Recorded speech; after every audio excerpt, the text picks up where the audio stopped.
Bismillahirrahmanirrahim. Assalamualaikum warahmatullahi wabarakatuh. Salam sejahtera dan salam bahagia untuk anak-anakku semua. Apa kabar? Sehat? Alhamdulillah. Baiklah, materi kita hari ini yaitu ciri-ciri makhluk hidup bersama Ibu Ridawati. Nah, baiklah, sebelum kita lanjut di materi, Ibu mau tanya, apakah ada yang tahu perbedaan antara gambar A dan gambar B? Ya, betul sekali. Gambar A adalah mobil, dikelompokkan ke dalam benda bukan hidup atau benda tidak hidup, dan yang gambar B itu adalah pohon, kita kelompokkan ke dalam benda hidup berdasarkan pengamatan kalian sehari-hari. Baiklah, tujuan pembelajaran kita hari ini yaitu kita akan membedakan biotik dan abiotik. Kemudian yang kedua, kita mengidentifikasi ciri-ciri makhluk hidup. Perbedaan biotik dan abiotik adalah biotik itu adalah komponen lingkungan yang terdiri atas makhluk hidup, contohnya pohon, dan abiotik itu adalah komponen lingkungan yang terdiri atas makhluk tidak hidup atau benda mati, contohnya mobil. Ciri-ciri makhluk hidup yang kita akan pelajari hari ini yang pertama bernapas, yang kedua memerlukan makanan dan minuman, yang ketiga berkembang biak atau reproduksi, yang keempat tumbuh dan berkembang, yang kelima bernapas, yang keenam menyesuaikan diri terhadap lingkungan, yang ketujuh peka terhadap rangsang.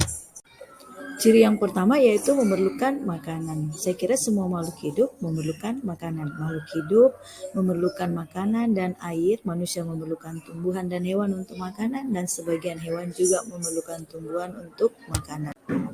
Ciri yang kedua yaitu bernapas atau disebut respirasi. Manusia bernapas dengan paru-paru, alat pernapasannya berupa hidung, tenggorokan, dan paru-paru.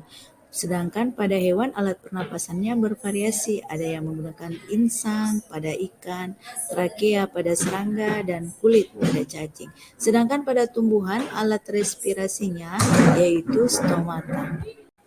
Ciri selanjutnya yaitu berkembang biak atau reproduksi. Di sini berkembang biaknya ini bertujuan untuk menghasilkan individu baru atau keturunan.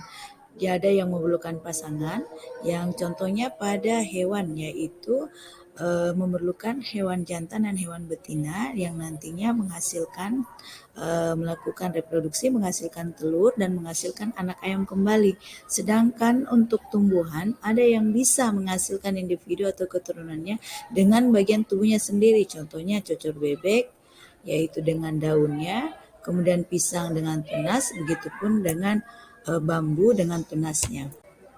Ciri selanjutnya yaitu tumbuh dan berkembang.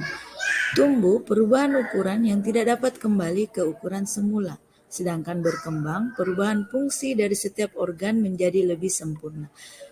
Tumbuh dapat diukur, tetapi berkembang itu tidak dapat diukur, hanya perubahan fungsi. Ciri selanjutnya yaitu bergerak. Bergerak secara umum adalah berpindah tempat atau berpindahnya posisi sebagian badan atau seluruhnya. Hewan bergerak, contoh di sini kupu-kupu ya. Kemudian gerak pada tumbuhan, contoh juga pada putri malu. Jadi tumbuhan itu bergerak jika disentuh, tetapi geraknya tidak berpindah seluruhnya, hanya sebagian saja. Kemudian manusia melakukan gerak seluruhnya, yaitu gerak yang berpindah tempat. Ciri selanjutnya yaitu adaptasi. Adaptasi adalah penyesuaian diri makhluk hidup terhadap lingkungannya. Salah satu contoh yang Ibu ambil di sini adalah hewan bunglon. Bunglon melakukan mimikri, yaitu mengubah warna kulitnya sesuai dengan lingkungan atau tempat hinggapnya untuk bertahan diri. Iritabilitas atau peka terhadap rangsang. Nah, di sini kita lihat contohnya, yaitu tumbuhan putri malu peka terhadap rangsang ketika mendapat sentuhan. Kemudian yang kedua, tumbuhan Venus akan menutup bila ada serangan serangga yang menyentuh permukaan tubuhnya. Kemudian hewan seperti kaki seribu akan menggulung saat akan mendapat rangsangan atau sentuhan.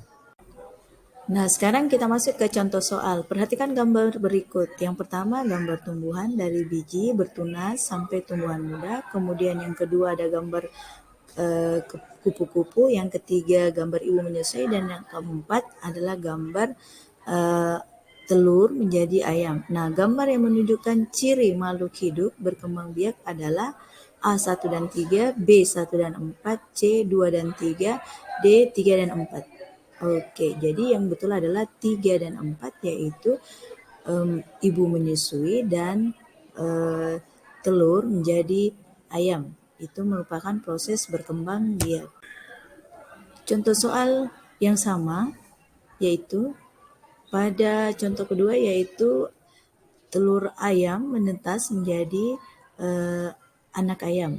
Nah, kira-kira ciri apa yang ditunjukkan itu?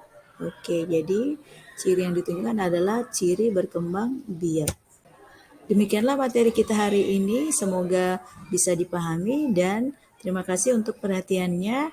Semoga selalu sehat. Wassalamualaikum warahmatullahi wabarakatuh.